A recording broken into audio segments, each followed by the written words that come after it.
The Redmi A3X is not a direct upgrade from the Redmi A3, and the only major difference is that Xiaomi used a Unisoc processor, and that might not have resulted in a better performance overall when you compare it to the Redmi A3. I'm still wondering why we have the Redmi A3X, because it's kind of the same thing with the Redmi A3. I don't really get it. Does that mean the Redmi A3 is a bad phone? Well, I've been using the Redmi A3X for 5 days now, and in this video I'm going to share everything you need to know in case you want to buy the Redmi A3X. The packaging is similar to the Redmi A3, and the content in the box include a 10 watts charging brick, a USB A to C cable, some documentations, and you are not getting a TPU case or an earpiece, and that's the same thing with the box of the Redmi A3. For the price, it's selling for 97,000 naira, and around that same price the Itel A50 is there, and that phone is selling for 87,000 naira with the same processor. Would you like to see me compare both phones in a video? Let me know in the comment section. Since Xiaomi used a different processor, I think I'm going to start with the performance. And we have the Unisoc T603 powering this phone, and there isn't a super or major improvement in terms of performance. I'm going to tell you that it is similar to the Redmi A3. You can of course play games like Call of Duty Mobile, PUBG and Asphalt 9 on this phone, but the level of performance is not something impressive. It's going to lag, and you can't even play at the best possible frame rate. But when it comes to games like Candy Crush, Subway Surfer, this phone is going to handle them perfectly. It's not a gaming phone by any standard, but rather a phone for casual usage. Apps take time to load, and even the animations on the screen are kind of slow. I wish there was a way I could even turn them off just to get the apps maybe a bit faster. The Redmi A3X is more suitable for casual scrolling, picking calls and replying to text. Is not a phone that is built for intensive usage. So if you want to go out there and get this phone, don't put it at the back of your mind that you are not getting a performance beast. Multitasking is not the best. There are times when app crash for no reason even while you are using them. Although my unit here has just 3 gigs RAM and 64 gigs of storage space, I feel the 4 gigs RAM and 128 gig storage space model is going to perform better, and you should try to get that model even though it costs a bit more.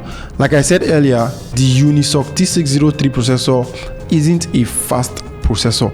It's an entry-level chipset that performs just okay, nothing above the board. The Redmi A3X still maintains the glass back of the Redmi A3, and it keeps surprising me why a cheap phone like this has a glass back while some other expensive mid-range and budget options have plastic at the back. The big round camera cutout at the back is still there, and my black colorway here is a fingerprint magnet. I love the gold accent around the circle of the camera here.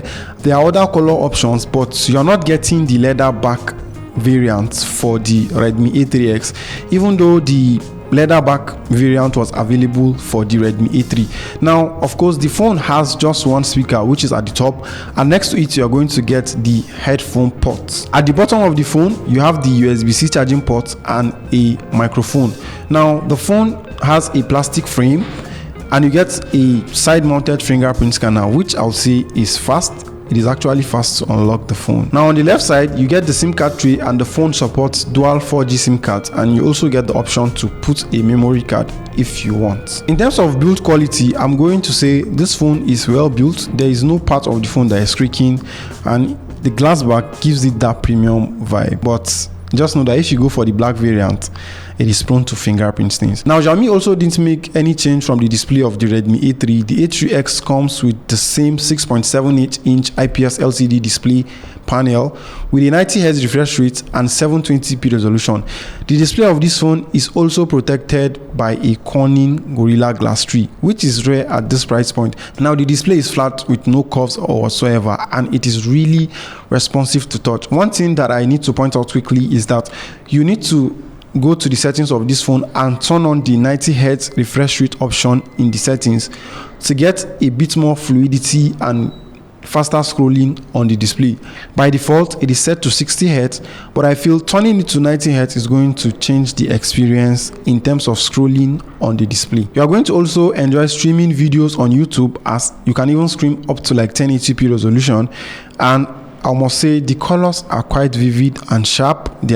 It is really bright, and outdoors you can use the default brightness slider to get up to like 500 nits when you're outdoors, and it can be bright. But in a very sunny condition, the display is not really bright. The bezels around the display are quite thick. It is noticeable, and it is expected for a phone that costs, I think, less than $90. There isn't any noticeable change in terms of performance of the display and the colors. It's the same thing with the Redmi A3, and I feel it's okay for the price point. The phone is running on Android 14, and the interface of this phone looks like stock Android. Even though Xiaomi claims it's MIUI, I'm going to tell you that it's just stock Android experience here. There was a software update the moment I turned on the phone for the first time, and if you are going to get this phone, make sure you update it before you start using it, because that update is going to make the phone a lot more stable. In terms of customization, I'm going to say the phone is limited. There isn't a lot of customization that you can do on this phone, because even in the settings, there are just like a few options in there, but you can extend the RAM to 6 gigs if you want. But even after I did that on this phone, I didn't notice a significant jump in multitasking or performance in general. You can also turn on wallpaper carousel, which is something I personally don't like because of the ads that it brings to the interface of the phone, but it's something you might like, and you can turn it on in the settings. Now, the ad situation on this phone is a lot better than the Redmi 13, even though the Redmi 13 is more expensive. I've been using this phone for like 5 days now, but I haven't seen any ad on the interface, which is something I prefer on the interface of my phone. There are some pre-installed apps, of course, but they are not as much as you get with other devices running even on HyperOS. I'm going to say the bloatware situation here is quite minimal. You get a lot of Android apps and a few Xiaomi apps in the mix. Some of them can be removed while some can't be removed. It's more like a Go edition Android on this phone, and I feel if we go full-fledged MIUI experience on this phone, it's going to make the phone slow and you're not going to enjoy using it. The software experience is quite okay for the price. Now, the phone has an 8 megapixel primary camera and a second auxiliary lens, but I don't know the function of that auxiliary lens. You can get decent images when you give the camera a lot of light. Colors appear to be true, as you can see on the pictures showing on your screen right now, and skin tones are not bad as well. HDR isn't impressive, and I wasn't surprised. You need to get a lot of light. That means you need to snap outdoors if you really want to see the best from this camera.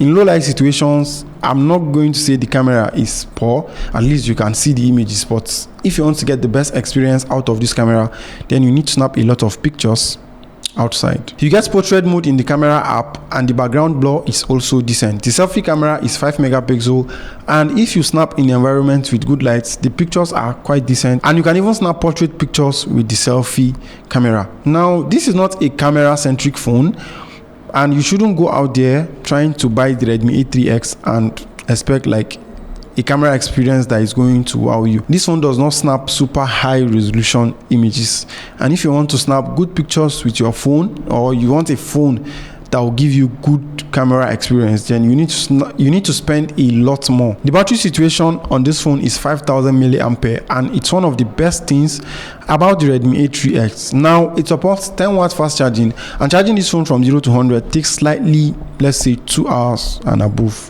Slightly over 2 hours to go from 0 to 100, and it is slow by 2024 standards. Your phone should charge a lot faster, but I feel at this price point it should be expected slow charging, but that does not affect the battery performance. Now, this is a phone that can go two days on standby or even more, depending on how you use it. Maybe if you don't put on the internet and you keep the phone on standby, you should get more than 2 days of battery life from this phone.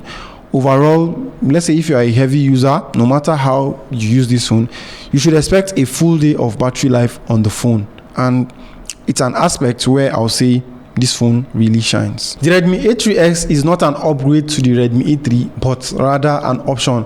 Now, I don't know how Xiaomi intends to market this phone alongside the Redmi A3, because it's going to confuse the masses. If you buy the Redmi A3 or the Redmi A3X, you are basically getting the same experience. But maybe, I don't know, the Redmi A3 might be off the market. Let's just wait and see. And if maybe they take it off the market, I'm going to pin it in the comment section of this video. It's not a super powerful phone, but rather a phone that is made for people that don't really demand much from a phone. Don't make the mistake of buying this phone expecting high performance, because it's going to disappoint you and you might even think you wasted your money. Now, what else do you want to know about the Redmi A3X? Maybe something I didn't talk about in this video. Feel free to ask in the comment section. I'm going to answer you. And you can watch the video showing on your screen right now, because YouTube thinks you're going to like it. I'll see you in that video. Have a good day.